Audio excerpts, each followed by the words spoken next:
The Cursed Drum of the Forest. Part 3. Atonement in the Shadows. The forest was silent except for the steady, deep sound of the drum. Doom! Olautan felt his heart pound in his chest. The spirit Ajaka stood before him, its shadowy body twisting and shifting like smoke.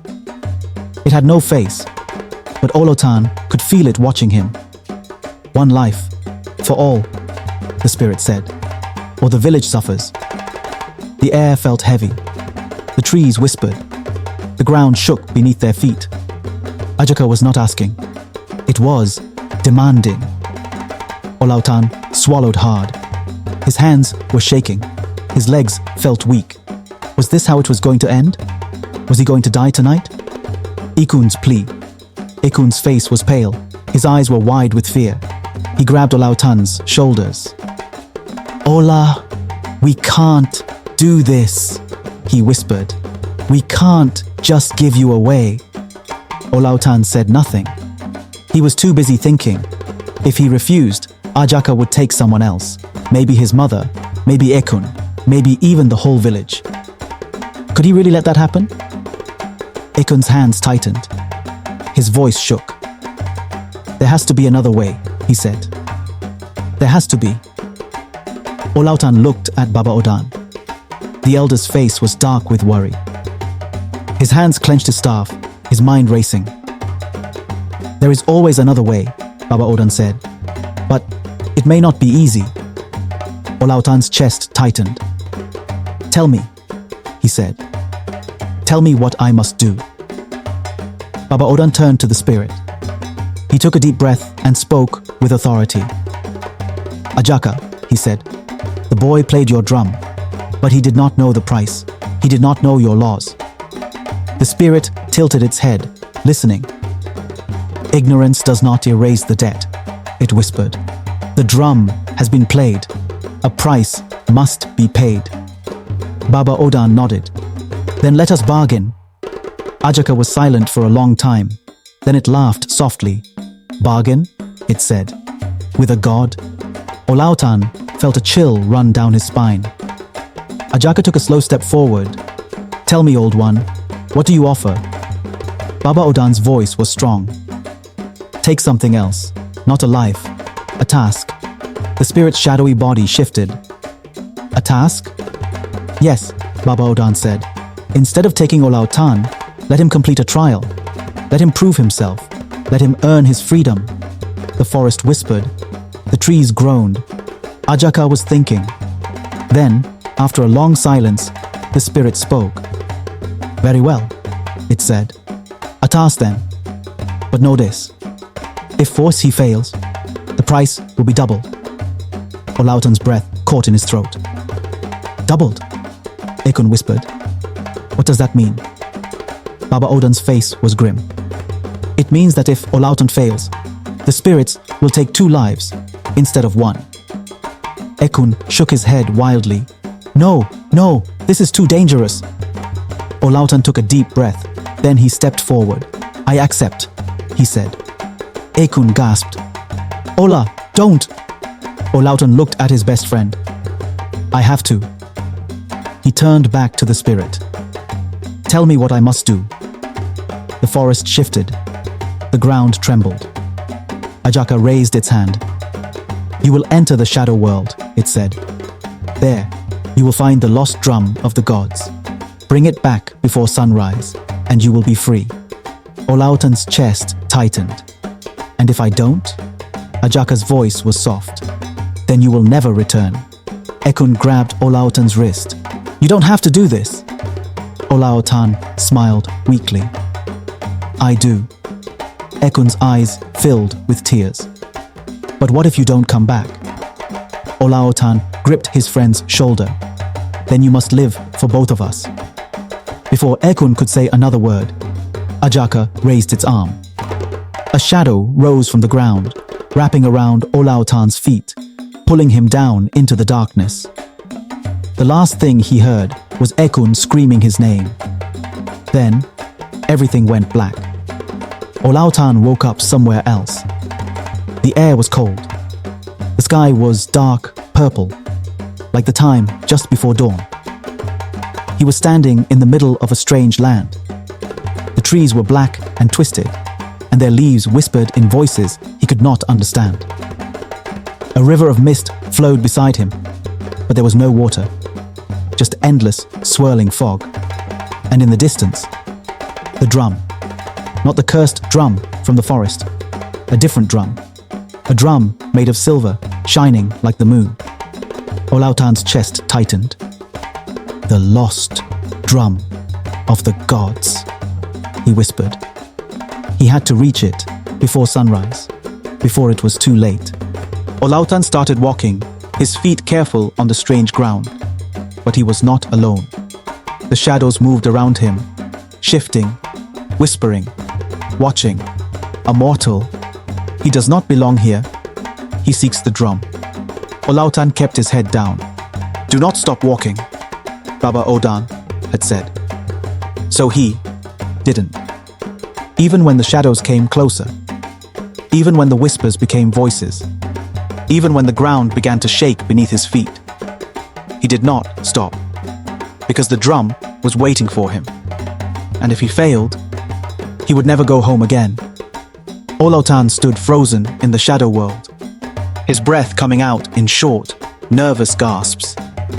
The air was thick with whispers, voices that slithered through the trees, wrapping around him like invisible vines.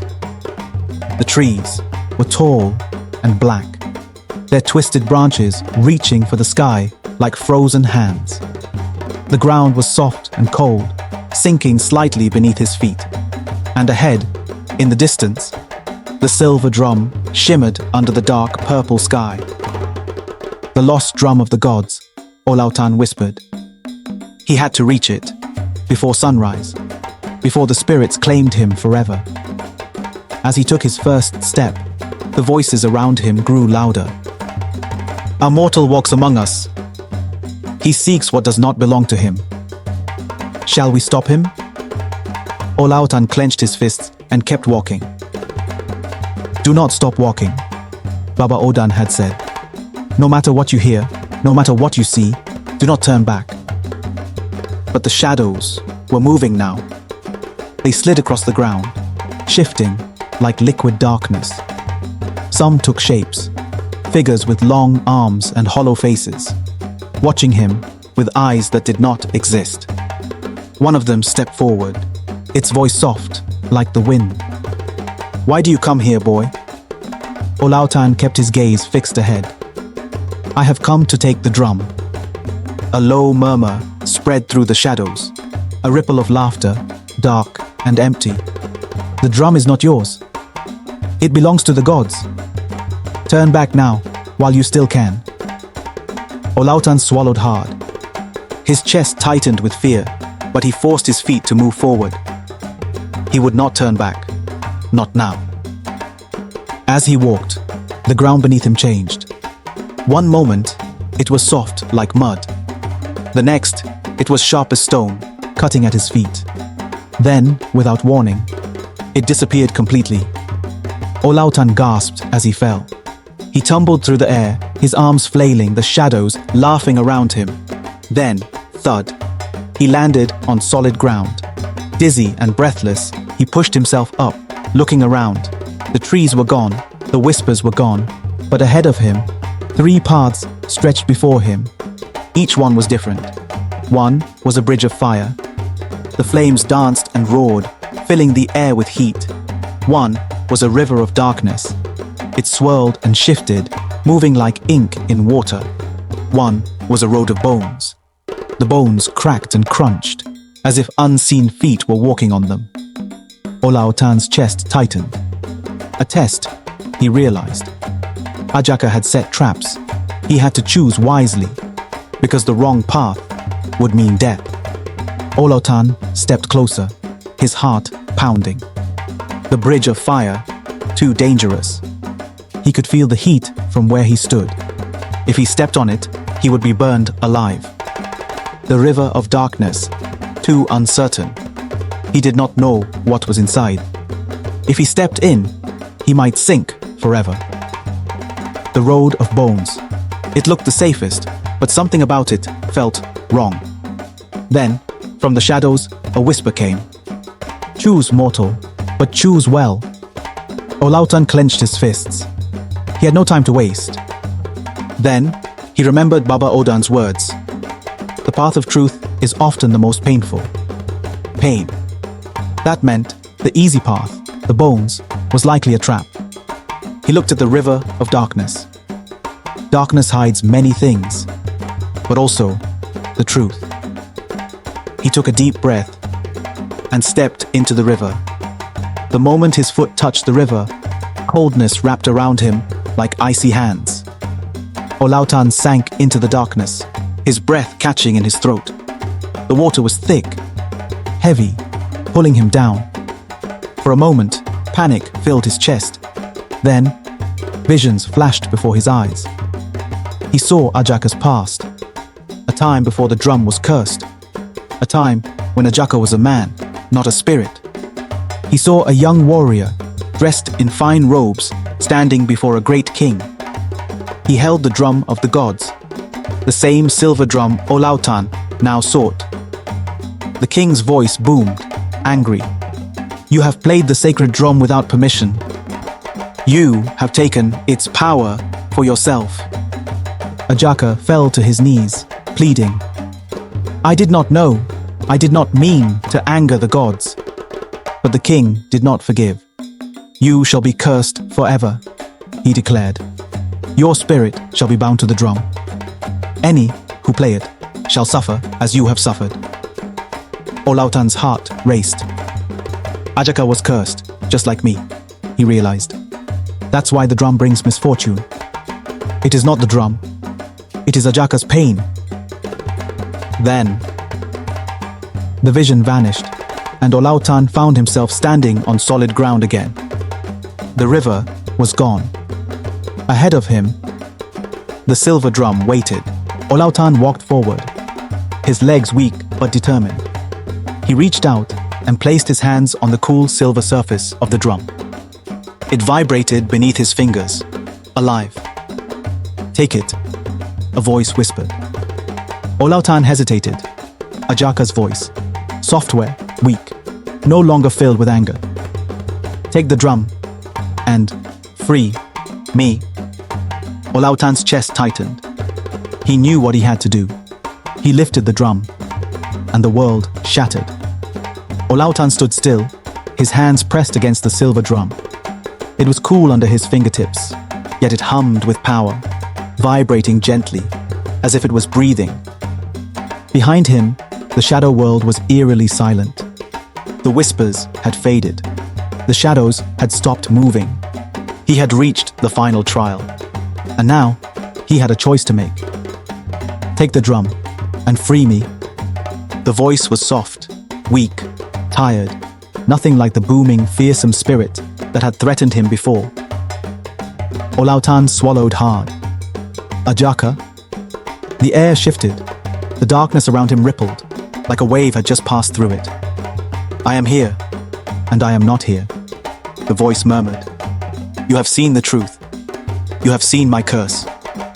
Olautan nodded slowly. "I saw that you were once a man, a warrior, a servant of a great king." "Yes," Ajaka whispered, "and that king is the reason I suffer." Olautan frowned. "You mean you did not curse yourself?" The drum vibrated softly. "No," Ajaka said. "The curse was forced upon me. I was tricked. I was punished for something I did not understand." Olautan's mind raced. Everything he had been told was a lie. The drum was never meant to bring riches and disaster.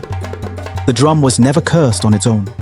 The drum was a prison for Ajaka's spirit. And now, Ajaka wanted him to set it free.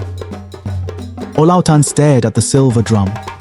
His fingers traced the strange symbols carved into its surface. He could feel the power trapped inside it, swirling like a great storm. Ajaka's voice came again, softer. "For many years, I have waited for someone like you," he said. "Someone brave enough to play the drum, but wise enough to seek the truth." Olautan's chest tightened. And if I free you, then the curse will end. The drum will no longer call spirits, no longer demand a price, and I will finally be at peace. Olautan took a deep breath. His head was spinning. If he freed Ajaka, then the curse would finally be broken. But what if Ajaka was lying? What if this was another trick? He clenched his fists. No, he thought. I have come this far. I cannot be afraid now. Slowly, carefully, he lifted the drum into his hands. The moment he did, the ground shook violently.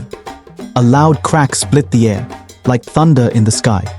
And then, the shadow world began to collapse. Olautan stumbled backward, gripping the drum tightly as the ground split apart beneath his feet. The sky cracked like glass, revealing flashes of blinding white light. The trees twisted and burned, their branches turning to ash. Ajaka's voice rose above the chaos. Run! Olautan didn't need to be told twice. He sprinted forward, dodging falling branches and leaping over deep cracks in the earth.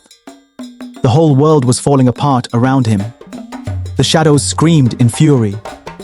Do not let him leave. Figures rose from the ground, their arms reaching for him, their hollow eyes burning with rage. Olautan clutched the drum to his chest and kept running. The whispers became roars, filling the air like a storm. The darkness was closing in. He could see the exit, a thin, silver doorway flickering in the distance. Almost there, but just as he reached it, a hand grabbed his ankle. Olautan crashed to the ground, the drum tumbling from his arms. The shadow loomed over him, its voice like cracking stone. You cannot leave. You belong to us now. Olautan struggled, kicking at the shadow. His heart raced. No, I have to get out. The doorway was fading. Time was running out. And then, a voice boomed. Enough! The shadow froze, and Olautan looked up. Ajaka stood before him, his body glowing with silver light. For the first time, his face was clear, not a monster, not a shadow, but a man. A man with wise eyes and a sorrowful smile. He is free, Ajaka said. The shadow screamed, and then it vanished into the darkness. Ajaka turned to Olautan. Go, boy, and take the drum with you. Olautan nodded quickly, grabbing the drum and sprinting toward the exit. He didn't look back. He leaped through the doorway, and everything went white.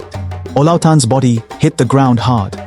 He gasped, his chest rising and falling rapidly, his hands still clutching the silver drum. The cool, familiar air of the forest filled his lungs. The sky above was blue, no longer the strange purple of the shadow world. He was back. Ola! A voice rang out, filled with shock and relief.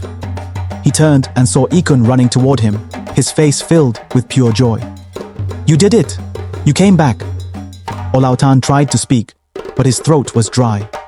His whole body ached, but he was alive. Baba Odan and the warriors rushed forward, their eyes filled with amazement. You have returned, Baba Odan said, and you carry the drum. Olautan slowly sat up, looking down at the silver drum in his hands. It was no longer vibrating, no longer humming with trapped power. It was just a drum now. The curse was gone. Ajaka was free. And for the first time in centuries, the drum was silent. Olautan and Ekun were carried back to the village, where the people cheered and wept with joy. The curse is lifted, they cried. Baba Odan declared it a day of celebration, for the spirits were no longer angry. Olautan stood before the elders, his heart filled with both relief and exhaustion. You have done what no one else could, Baba Odan said. You faced the spirits, and you won. Olautan smiled weakly. I did not do it alone. He turned to Ikun, who had never left his side. The elders nodded in agreement. Then both of you shall be remembered as heroes. Olautan sighed deeply, feeling the weight of everything that had happened. But before he could truly relax, a thought crept into his mind. If Ajaka is free, where did his spirit go? To be continued. Olautan has broken the curse and freed Ajaka's spirit. But where has Ajaka gone? And will the forest ever be the same again? Find out in the final chapter, The Spirit's Legacy.